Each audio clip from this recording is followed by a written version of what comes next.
دوست کا جی واشنگٹن کا پلاٹ زیادہ قیمتی ہے یا جنت الفردوس کا؟ پتہ نہیں کتنی کوشش کرتے ہیں، نیو یارک میں ہو، واشنگٹن میں ہو، کینیڈا میں ہو، لندن میں ہو، چلو اور کچھ نہ صحیح تو اسلام آباد میں، اور کچھ نہ صحیح تو لاہور میں تو ہو ہی. لیکن میرے دوست وہ کوششیں اور ہیں، اگر کوشش کرنا چاہتا ہے تو کر جنت الفردوس کی، اس پہ پیسے نہیں لگتے، اس کے لیے نماز پڑھنا پڑتی ہے. والذین هم عن اللغو معرضون، امام نے فرمایا ہر وہ کام جس میں اللہ کا ذکر نہ ہو وہ لغو ہے، جس میں یاد خدا ختم ہو جائے وہ کام کیا ہے؟ لغو ہے. اب میں زیادہ تفصیل میں نہیں جا سکتا، آپ خود اس تعریف اور اس اصول کی بنیاد پر جو امام نے فرمایا ہے دیکھ لیں کہ لغو گفتگو کہاں ہوتی ہے، لغو کردار کہاں ہوتا ہے، لغو کام کہاں ہوتے ہیں، اور ہمیں ان سے نہ فقط یہ کہ لغو کے ہم بانی نہ بنے، بانی بننا تو اور بڑا جرم ہے، لغو کا خود مالک بن جانا. پیسے کماؤ، سینما بناؤ، کیا خیال ہے یہ لغو کا بانی ہے یا نہیں؟ اور قرآن کے الفاظ تو یہ کہ وہ تو لغو سے اعراض کرتا ہے. اگر کہیں کوئی لغویہ محفل، کوئی لغویہ گفتگو، کوئی لغویہ کردار ہو رہا ہو، یہ تو کنی کترا کے منہ پھیر کے چلا جاتا ہے، اس لیے کہ اس کا قلب لغو کو پسند ہی نہیں کرتا. ماشاءاللہ گانا بجانا تو میرے خیال لغو نہیں ہوتا، اور اگر وہ مجلس میں آ جائے تو وہ بالکل عبادت بن جاتا ہے. بآواز بلند صلوات.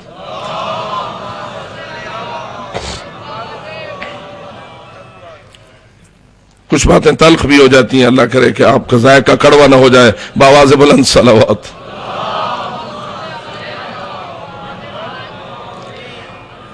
والذین هم للزکاۃ فاعلون، جنت الفردوس ان کا حق ہے جو زکوٰۃ کی ادائیگی پر عمل کرتے ہیں. اچھا عجیب بات ہے، یہ سورہ مکیہ ہے. سورہ المومنون کہاں نازل ہوا؟ یعنی ہجرت سے پہلے، کہ یہ تقسیم ہے، جو ہجرت کے بعد صورتیں نازل ہوئی وہ مدنیہ کہلاتی ہیں، اور جو ہجرت سے پہلے نازل ہوئی وہ. یہ جو زکوٰۃ ہے جو آپ کے ہاں واجب ہے، عجب یہ ہے کہ یہ آ کے واجب ہوئی ہے مدینہ میں. تو جو ہو گئی میری بات پر، یہ کب واجب ہوئی؟ روزے کب واجب ہوئے؟ مدینہ میں. زکوٰۃ کب واجب ہوئی؟ مدینہ میں. مکی آیت میں اللہ کہہ رہا ہے فردوس ان کو دوں گا جو زکوٰۃ ادا کرتے ہیں. بات سمجھی آپ نے؟ کوئی مکے میں بھی زکوٰۃ کا تصور ماننا پڑے گا یا ویسے ہی فضول بات ہے یہ؟ پس معلوم ہوا زکوٰۃ فقط اس کو نہیں کہتے جو تم یہ واجب ادا کرتے ہو.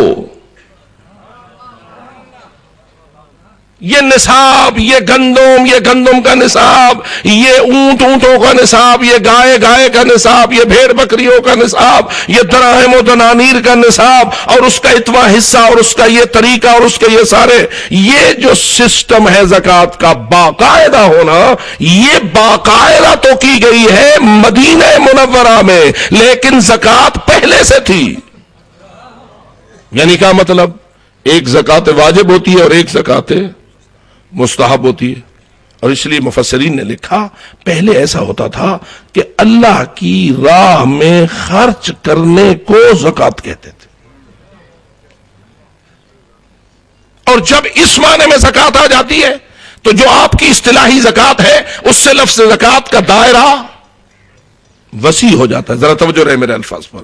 اور ان لوگوں کے لیے خصوصی طور پر کہتا ہوں جو خمس کے بارے میں بڑی سخت بات کرتے ہیں، کہتے ہیں جی خمس کے باب میں تو ایک آیت موجود ہے اور زکوٰۃ کے باب میں تو 20 آیات موجود ہے، اور آپ خمس پہ بڑا زور دیتے ہیں. نہیں میرے دوست، اللہ کی راہ میں خرچ کرنا خواہ واجب ہو خواہ مستحب ہو، ایک معنی میں ساری زکوٰۃ ہے. بس خمس بھی زکات ہے، فطرہ بھی زکات ہے. یہ زکات جو فقہا نے آپ کو بتائی ہے یہ بھی زکات ہے. انفاق فی سبیل اللہ بھی زکات ہے. اس لیے آئیے غور کیجئے اور ان جھنجٹوں میں اپنے آپ کو نہ ڈالیے، کیونکہ بہت ساری علمی باتیں ہوتی ہیں کہ جو عوام اس کے متحمل نہیں ہوتے اور بسا اوقات اپنی سوچوں کے مطابق تفسیریں بناتے ہیں. اس لیے میں آپ سے اپیل کر رہا ہوں ان تفسیروں میں اپنے آپ کو جھنجٹ میں نہ ڈالیے اور بس اتنا کہیے ہم پر واجب ہے، ہم پر مستحب ہے، ہمارے لیے مناسب ہے، جو کچھ اللہ ہمیں دے سارا نہ کھا جائے، کچھ اللہ کی راہ میں خرچ کریں، کچھ اللہ کی راہ میں عادت تو ڈالو، پھر آہستہ آہستہ واجب بھی ادا کرو گے، مستحب بھی ادا کرو گے، اس سے زیادہ بھی ادا کرو گے. میں پوچھتا ہوں جب یتیم مسکین اور اسیر آتے تھے در زہرا پر اور وہاں روزہ ہوتا تھا اور سوائے سامان افطاری کے اور کچھ نہ ہوتا تھا، اور علی و اولاد علی یہ سارا خاندان آل محمد وہ یطعمون الطعام علی حبہ مسکینا و یتیما و، یہ کس کھاتے میں تھا؟ سمجھیے کس کھاتے میں تھا؟ یہ زکات تھی جو واجب ہوتی ہے، یہ خمس تھا جو واجب ہوتا ہے. اور بابا جس کے اپنے کھانے کا نہ ہو اس پر کیسے واجب ہے کہ وہ دوسرے کو دے؟ لیکن اہل بیت تب اہل بیت ہے.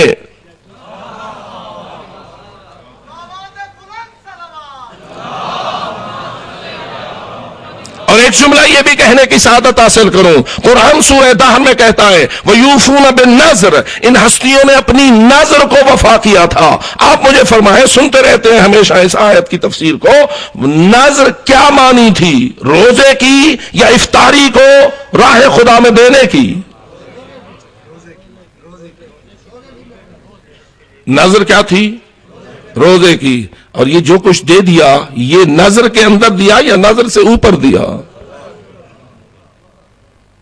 اور پھر حیران ہوتا ہوں، مجھے نہیں کسی تفسیر میں یہ معلوم ہوا کہ پھر آخر میں وہ مسکین، وہ یتیم اور وہ اسیر تینوں مل کے دروازے زہرا پہ آئے ہوں اور انہوں نے اس عطا کا شکریہ ادا کرنا چاہا ہو. کوئی روایت میرے سامنے نہیں ہے، آپ بھی ہمیشہ سنتے رہتے ہیں ایک دن مسکین آیا لے گیا، دوسرے دن یتیم آیا لے گیا، تیسرے دن اسیر آیا. کیا کہوں، اسیر مجرم ہوگا تو اسیر ہوگا رسول کی حکومت میں یا بغیر جرم کے اسیر ہوگا؟ حکومت کس کی تھی؟ جب یہ واقعہ پیش آ رہا تھا حکومت کس کی تھی؟ سید الانبیاء کی. وہ اسیر تھا یا نہیں؟ تو اسیر بے جرم اسیر ہوگا یا مجرم اسیر ہوگا؟ حکومت رسول اکرم کی ہو تو کوئی بے جرم اسیر بھی ہو سکتا ہے. اور جب وہ مجرم اسیر تھا زہرا اس کو بھی دے رہی ہے. اللہ، بس اللہ کے نام پر دینے سے مومن کو محبت ہوتی ہے. وہ اپنے کھانے سے اتنی محبت نہیں رکھتا جتنا نام خدا پر کسی کو دینے سے محبت رکھتا ہے. اسی کو حب اہل بیت کہتے ہیں، جس میں ہے وہ بآواز بلند صلوات پڑھے.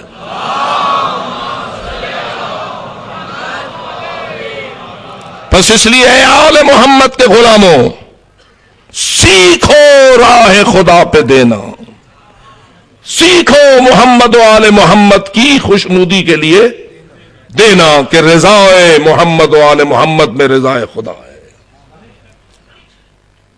ہم للزکات فاعلون. اللہ کرے کہ عہد کر کے اٹھو کہ جتنے ہم خمس اور زکات کے یا ان اخراجات کے پابند نہ تھے آئندہ ہم پابندی کریں گے. جو یہ عہد کرنا چاہتا ہے وہ بآواز بلند صلوات پڑھے.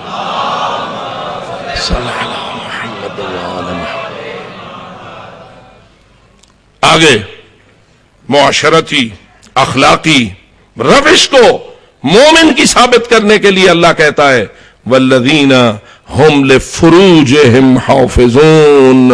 اصل فردوس کا مالک وہ مومن ہوگا جو اپنی شرمگاہوں کی حفاظت کرتے ہیں.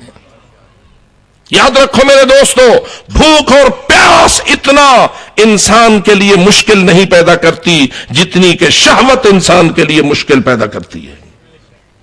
ایک ایسی آگ ہے اگر مشتعل ہو جائے تو سب چیزوں کو جلا دیتی ہے۔ مومن وہ ہوتا ہے جو پاک دامن ہو، مومنہ وہ ہوتی ہے جو عفیفہ ہو۔ اسلام میں جنت الفردوس کی حقداری میں سب سے اہم ضرورت ہے اس امر کی کہ ہر مرد بھی پاک دامن ہو اور ہر خاتون بھی پاک دامنہ ہو۔ کیوں نہ ہو؟ ماں نے فاطمہ و زینب کبریٰ کو اور پھر اس میں پاک دامنی نہ ہو۔ اور یاد رکھ، سب سے زیادہ دشمنی اور سب سے زیادہ شیطان کی چال اس وقت جو چل رہی ہے، اور مغرب و مشرق اور شمال و جنوب مل کر جس چیز پہ سب سے زیادہ حملہ آور ہے وہ مومن کی پاک دامنی ہے۔ سارے یہ چاہتے ہیں کہ مومن اور مومنہ ہو، پاک دامن نہ ہو، لیکن اللہ فرماتا ہے میں نے تو مریم کو مومنہ ہونے کی ضرب المثل اس بنیاد پر پیش کیا ہے کہ وہ پاک دامن تھی۔ ضرب اللہ مثلا للذین آمنوا امرأۃ فرعون، اور اس کے بعد دوسرا ومریم بنت عمران التی احسنت فرجہا۔ مریم بنت عمران کی سب سے بڑی خوبی یہ ہے کہ اس نے اپنے اوپر کنٹرول کیا تھا اور اپنے کو پاک دامن رکھا تھا۔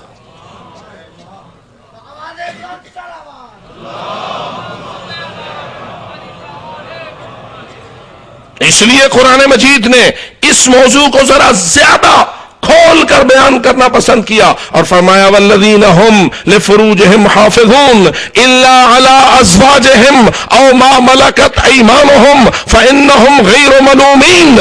لیکن یہ جو اپنی شرمگاہوں کی حفاظت اور پاک دامنی ہے یہ اس دائرے تک ہے جہاں اس کی حفاظت ضروری ہو۔